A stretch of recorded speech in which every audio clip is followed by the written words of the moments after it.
Bismillahirrahmanirrahim. Saudara, ada satu surah dalam Al-Quran yang oleh Imam Syafi'i dikatakan bahwa seandainya tidak ada ayat-ayat yang turun kecuali surah itu, maka cukuplah dia menjadi pelajaran yang berharga untuk seluruh manusia. Surah itu berbicara, menyatakan bahwa semua manusia berada dalam kerugian. Yang tidak mengalami kerugian hanyalah yang menyandang 4 sifat: percaya, beramal soleh, saling wasiat berwasiat, menyangkut kesabaran, dan menyangkut kebenaran. Itulah surah wal asri, surah demi masa. Saudara, kerugian bermacam-macam, namun pada prinsipnya ada kerugian di dunia, ada juga kerugian di akhirat. Musibah sesuatu yang tidak menyenangkan Anda, bila itu hanya terjadi di dunia, maka itu ringan. Karena apa yang hilang dari Anda, apa yang luput dari Anda dalam kehidupan dunia ini, masih mungkin Anda raih pada kesempatan yang lain. Bahkan jika Anda bersabar atas kehilangan dan kerugian itu, maka bisa jadi Anda memperoleh ganjaran dari Tuhan Yang Maha Esa. Tetapi kalau kerugian itu menyangkut kerugian di akhirat, maka tidak ada lagi kerugian yang melebihi kerugian itu. Saudara, tahukah Anda siapa yang paling merugi di akhirat dan yang paling menyesal? Kita ingin garis bawahi 2 hal. Yang pertama adalah koruptor. Dia mengumpulkan uang di dunia ini, lalu meninggal dunia. Uangnya diwarisi kebetulan oleh anak-anaknya yang soleh. Uang itu diberikan dan disumbangkan kepada orang-orang yang butuh. Di akhirat nanti, sang koruptor menyesal, merasa rugi karena tersiksa, sedang dia bertambah menyesal karena ada orang lain yang menggunakan harta dan telah diwarisinya itu untuk kebaikan. Al-Quran juga menggarisbawahi bahwa maukah engkau kuberitahu siapa orang yang paling merugi? Orang yang paling merugi, jawab Al-Quran, adalah orang yang buruk aktivitasnya, sesat amal-amalnya, tetapi dia menduga bahwa dia berbuat baik.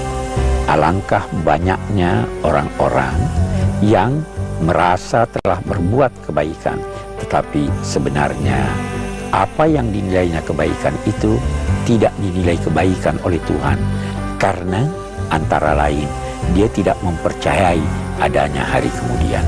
Saudara, kerugian sekali lagi bermacam-macam, namun kerugian terbesar adalah kerugian di akhirat kelak.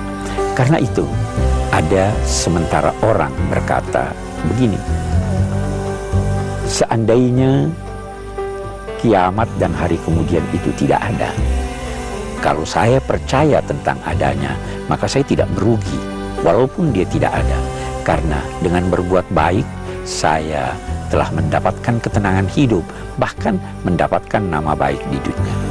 Tetapi seandainya saya mengingkari, siapa yang mengingkari adanya hari kemudian dan ternyata benar ada hari kemudian, maka ketika itu dia akan merugi dan dia akan menyesal, karena pengingkarannya terhadap hari kemudian menjadikan dia terjerumus di dalam siksaan yang pedih.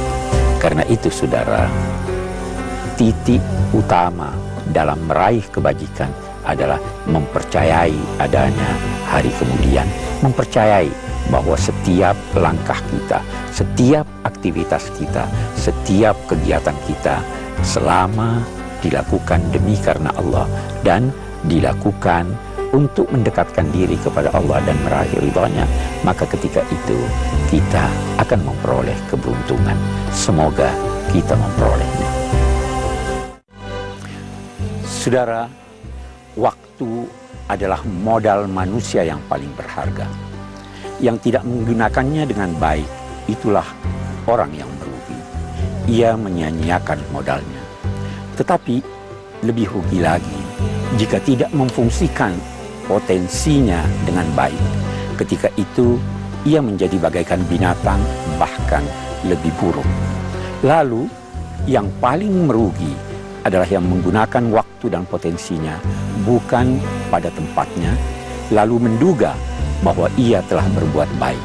Yang ditemukannya kelak adalah fata morgana, bahkan bencana. Saudara, sungguh aneka pelajaran telah dibentangkan Allah untuk kita manusia. Aneka peristiwa telah dinampakkannya.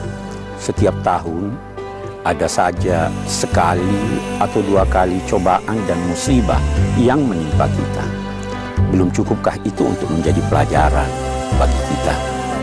Saudara, sesungguhnya tidak ada yang lebih manfaat bagi manusia kecuali pelajaran yang dapat diraihnya melalui tuntunan Allah dan Rasul dan melalui peristiwa-peristiwa yang dialaminya.